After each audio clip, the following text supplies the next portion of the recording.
Hello, I'm Mr. Eliason, and welcome to World History. Today we're going to discuss the unfortunate system that developed in the Atlantic world of African chattel slavery and the triangle trade. So let's dive in and explain how this whole monstrosity came to be. Today we're going to look at the economic philosophy of mercantilism. We'll look at the causes and effects of the rise of plantation agriculture in the Caribbean, and then the effect of the slave trade on the various regions that were involved in the whole triangular trade system. So, the triangular trade developed between Europe, Africa, and the American colonies.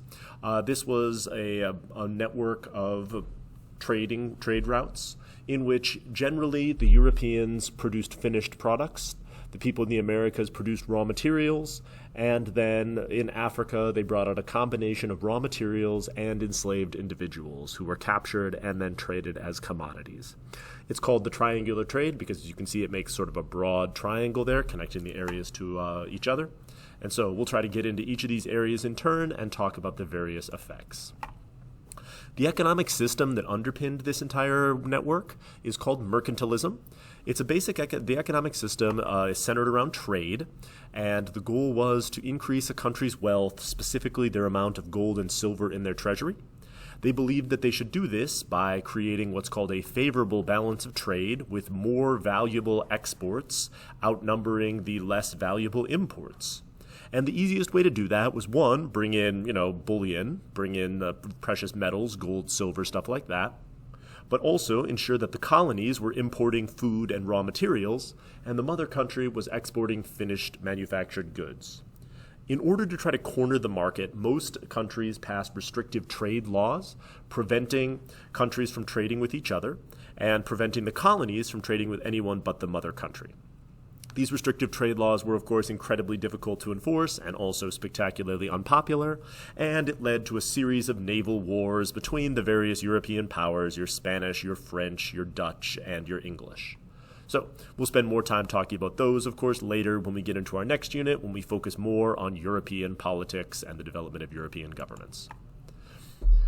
The slave trade was again centered around the cultivation of sugar. Sugar was the cash crop of the Caribbean that produced the most money, and so we'll talk a little bit about sugar agriculture in a little bit. But sugar, of course, transformed European society.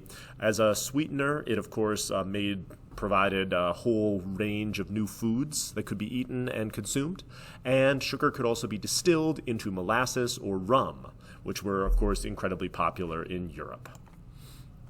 Most enslaved people were captured from the quote-unquote slave coast along the western coast of Africa.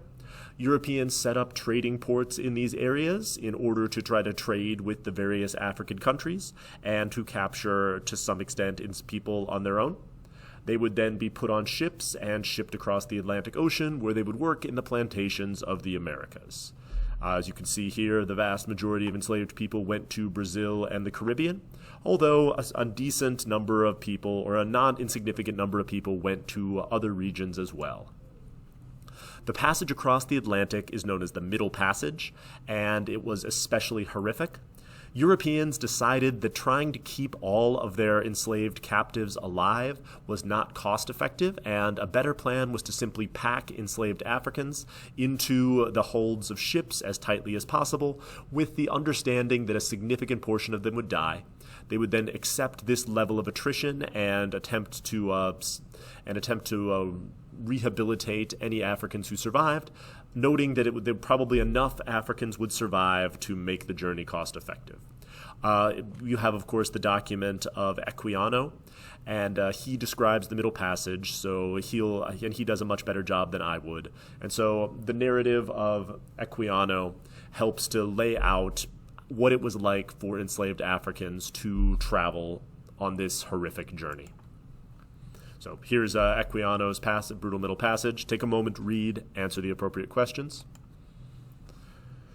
Plantation agriculture in the Caribbean was spectacularly brutal. In general, the cultivation of sugarcane is just super unpleasant. Sugarcane is a difficult crop to cultivate. You have to cut it with a machete, and as you're cutting it, it shatters, and the shards are often very sharp and would stick into your skin. The machetes are also sharp, and so that could potentially lead to accidents and issues. And so working in the sugar fields was incredibly brutal. You had cuts all over your body. You'd then be sweating, and the sweat would get into the cuts. And so, again, incredibly, incredibly unpleasant. And the processing of sugar is also really unpleasant. From when sugar is harvested, it has to be processed within 24 hours, or else it gets all sort of starchy and useless. And so during the harvest season, enslaved people would be forced to work 24 hours a day, boiling sugar. First, of course, pressing sugar in these horrible presses that could catch your hand and pull you into it. Then you'd have to boil sugar for a period of like 18 hours or something like that till it got to a stable consistency. And so enslaved people would be forced to work night and day in this process. And as they got more tired, of course, accidents increased. People would get caught in the mills. They would, suffer injuries from working in the fields, and they would be scalded by this constantly bubbling, boiling, sugary mixture, which, again, was incredibly difficult to work with. So unpleasant pretty much all the way around. We started to see, here are some accounts of what happened to enslaved people working in the fields, and the control that enslavers had over enslaved people. So take a moment and answer these questions. The system of slavery used in the Americas was particularly unpleasant. Chattel slavery is a system in which the enslaved people are treated as property, not as individuals, and so they had very few rights. They could be bought and sold, their families could be broken up, and generally there were very few paths out of slavery for enslaved people. In order to keep their enslaved people working, there would often be a slave price on an enslaved person's head, that they would be paid small amounts of wages or be able to earn extra money on the side that they could theoretically pay down their slave debt. But in reality, this almost never occurred, and so it was more of a way to provide hope for enslaved people than it was a true path to freedom. Here's an account of enslaved people working in the fields, so pause, read, and respond.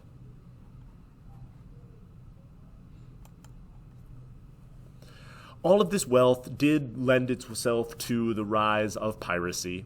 All of the wealth coming out of the Spanish colonies meant that for pirates there was plenty of gold and silver and molasses and rum to seize.